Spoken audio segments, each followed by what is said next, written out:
Hi. So I just wanted to make this video for you guys. My name's Gerald. I'm in nature. As you can see here, I am in the heart of nature, in a forest,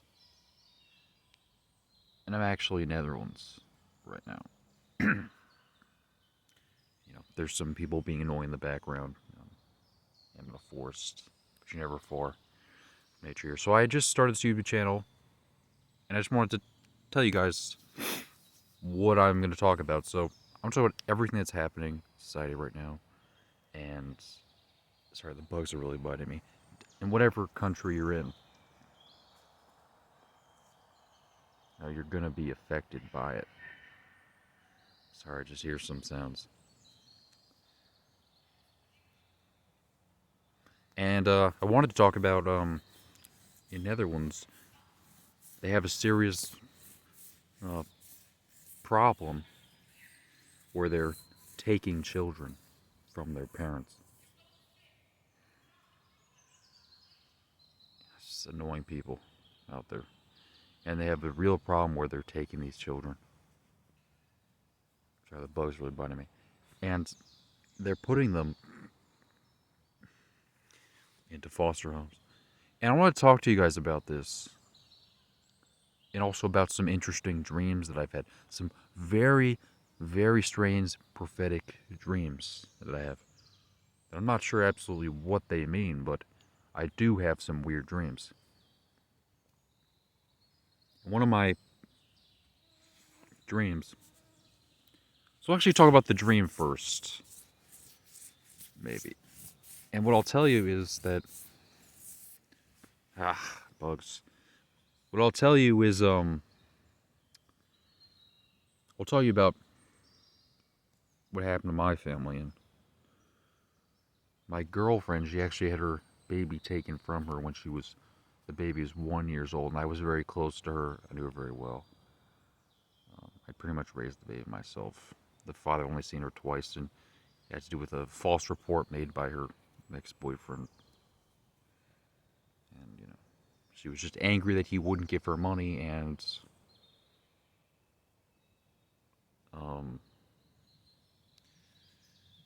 she made some stuff up and said about the baby that it was abused. That wasn't true. I just made a stupid mistake, and then she's facing the consequences, and police came and took the baby, and well, they actually wanted to put her under emergency surveillance order just because her house wasn't, we didn't do the dishes that day.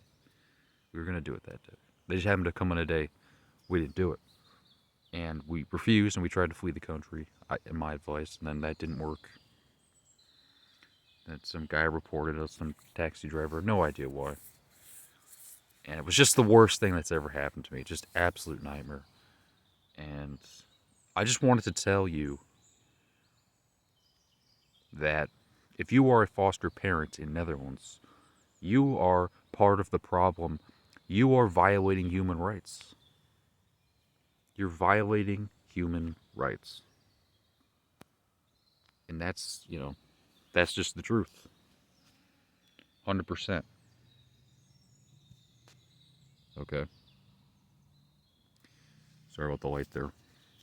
Because what is unthinkable to many of these foster parents is that these children came from loving families. That's right. You heard that? Slow motion this side. Let's repeat that, Gerald. Repeat that. Most of these children came from loving families. Because Youth Care, which is the organization that takes children in the Netherlands, is basically the same thing as Flag Toss Safe at Home, which is the organization that takes children.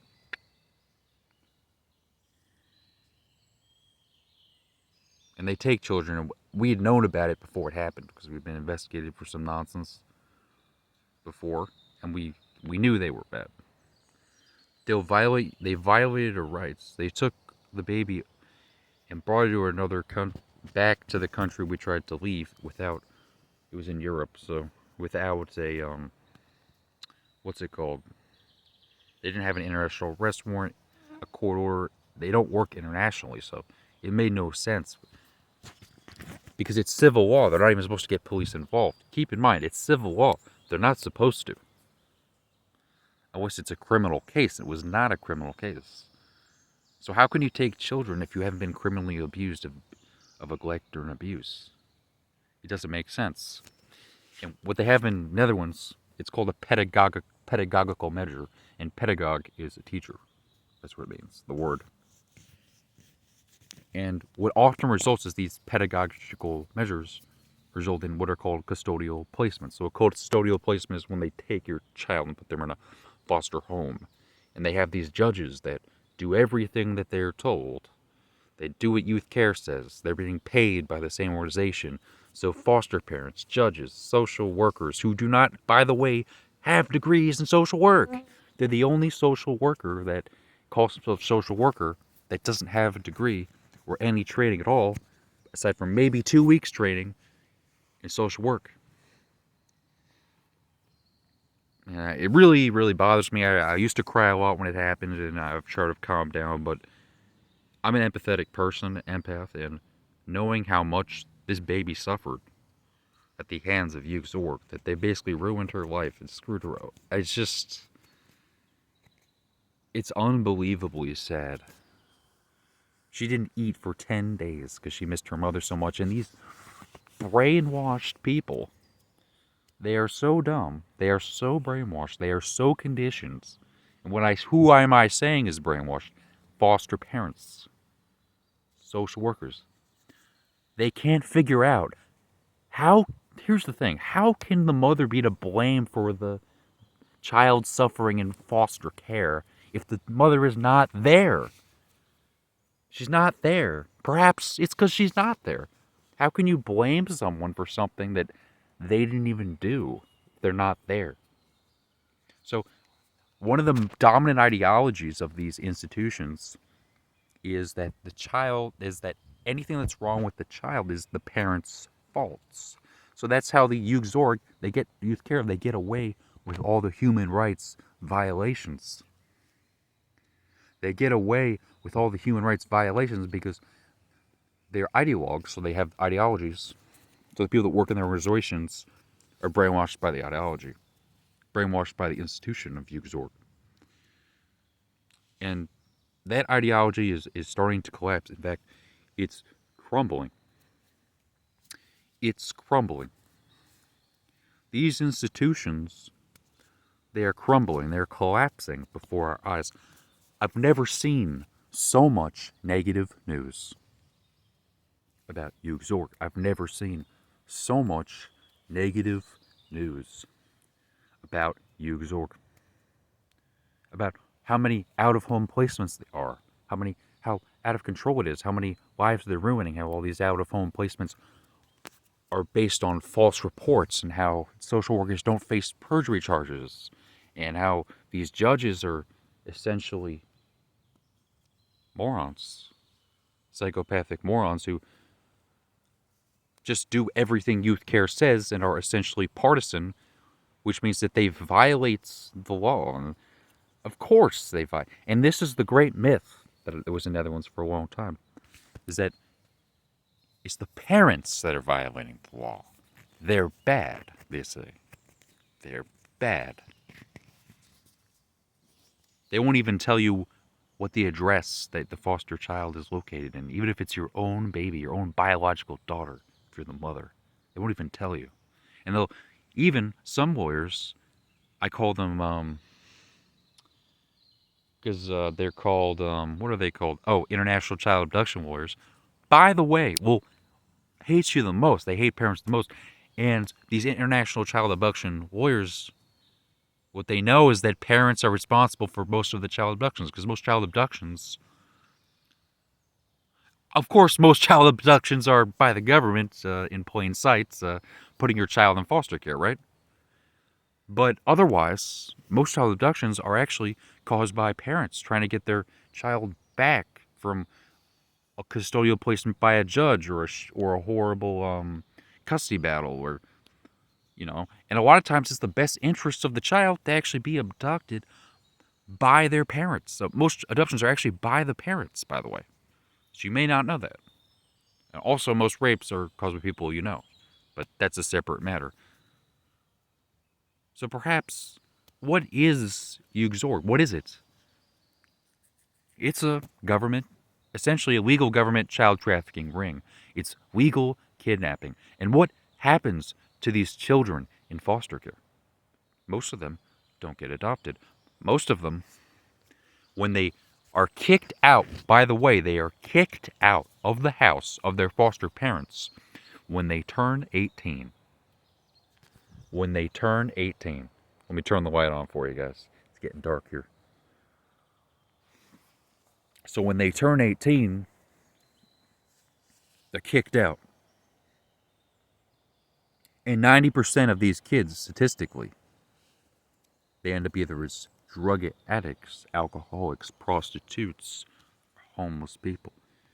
So many of the homeless people you see now were actually foster children. In fact, if you ask them, you'll find many of them were foster children. If you ask many juvenile offenders in prison, you'll find that many of them, they'll tell you, are foster children, and that's a statistical fact. And if you want to know more horrific statistical facts, before I get to my dream, my really interesting dream that I want to tell you about. So you can tell, very passionate about this because it's really close to my heart. I had someone that I really loved, essentially my daughter, not my biological daughter, but the father wasn't there. And I was there when she was really small. He never even saw her when she was born, like I did. And it's really close to my heart. And it's the hardest thing I've ever had to go through. It's the hardest thing I've ever experienced. And I still feel I'm not doing enough. And I know I wasn't directly responsible for it. But I do feel responsible because I know I could have stopped it. I could have prevented it. I could have given better advice to my girlfriend to stop this from happening. And so it's very close to my heart. And I'm considering filing a lawsuit as well. But this is Netherlands. In Netherlands, you don't have any rights, by the way. It is also a bad system in the United States. But in Netherlands, you don't have any. I think of it almost as being analogous to Joseph Stalin's mock trials, where he would just send his enemies to prison camps. So, definitely, let me turn off the light there for you. It's pretty bright. Definitely pretty scary stuff. And, many of these foster children, they're far more likely, I think it's like 5 or 10 times more likely, to die, to be abused, to be raped, to be sexually molested, to be neglected. They're actually more likely to be abused in foster care than by their own parents. So it's horrific. It's absolutely horrific. Many of these children, most of them, in Netherlands, were taken without sound evidence of abuse and neglect. It's a horror story because many of these children, they're being taken from loving families and put in very abusive situations with foster parents who will have 10 foster kids in one house. They won't sleep with the kid at night like it was sleeping with its mother. They'll blame the parents for what happened and not let the parent contact you and call the police on the parent they try to find you. Sick, absolutely sick, because they're so delusional. How can a delusional person be a good parent? They can't. They can't, especially if it's not their own child.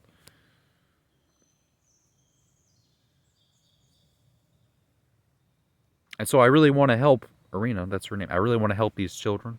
Sorry, the bugs are really bad out here. I'm in the heart of nature. I'm making this video for you guys. And I really want to stop this nonsense. And I actually heard about a lawyer. Her name was Dr. Nakat, and she actually sued Jeugdzorg for human rights violations. It said it had been going on for almost 100 years. The foster care. So this is actually a very old system, but it's got progressively worse. Another thing is, did you know that in Netherlands, they actually have more custodial placements? So they take more children from the parents than any other country in Europe. In fact, in Germany, they will not take your child without a court-ordered child psychiatrist to make a deal. oftentimes these children they're taken, they're not met with any psychiatrist. They're taken from these people in their early 20s who've never had children,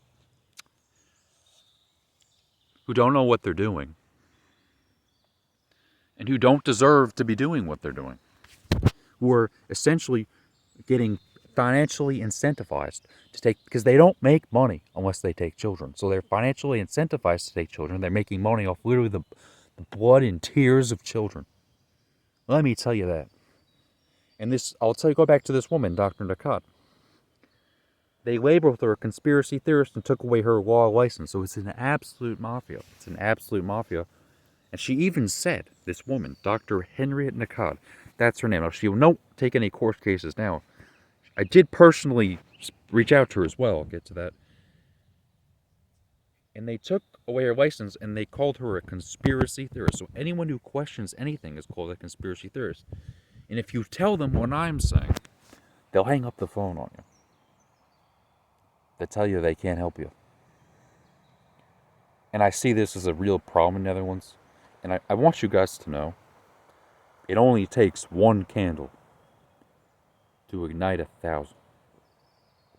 It only takes one candle to ignite 1,000. And here I am in the wind with the trees, trying to be in the moment. And I'm not accepting defeat. Let me tell you something. If it seems like the wicked are winning, then your story is not over yet. Your story is not over yet. Because good people win. And I'm telling you that Jeugdzorg is collapsing. There's all this negative news about them. Look, listen, Dutch people. Get off your knees. You live in a fascist dictatorship, a bureaucracy.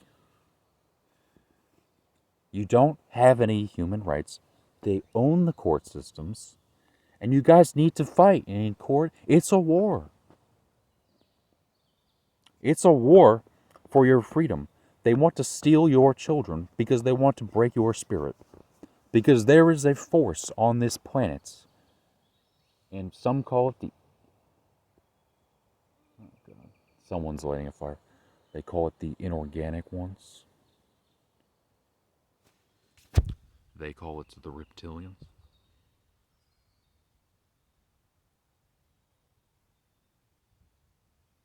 Yeah. And there's a force on this planet that doesn't want to see human beings wake up. So there is a force out there. So I'll get more into that later, but first of all, I want to get into a dream that I had. So I had a dream and there was a spell that was cast by, I don't remember much about it, but it was a nightmare. It was cast on the baby that was taken, Rena. And they gave her 8.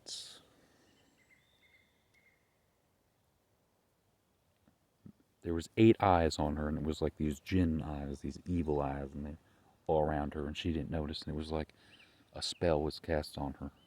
So I try to dissect those dreams, and I think, these children are really suffering, they really need our help, and that's what these dreams tell us, and we have to do something about it, and so I'll get back to you on more videos about that, and thank you, goodbye, please subscribe to my channel. I'm Gerald Flatman. Thank you, goodbye.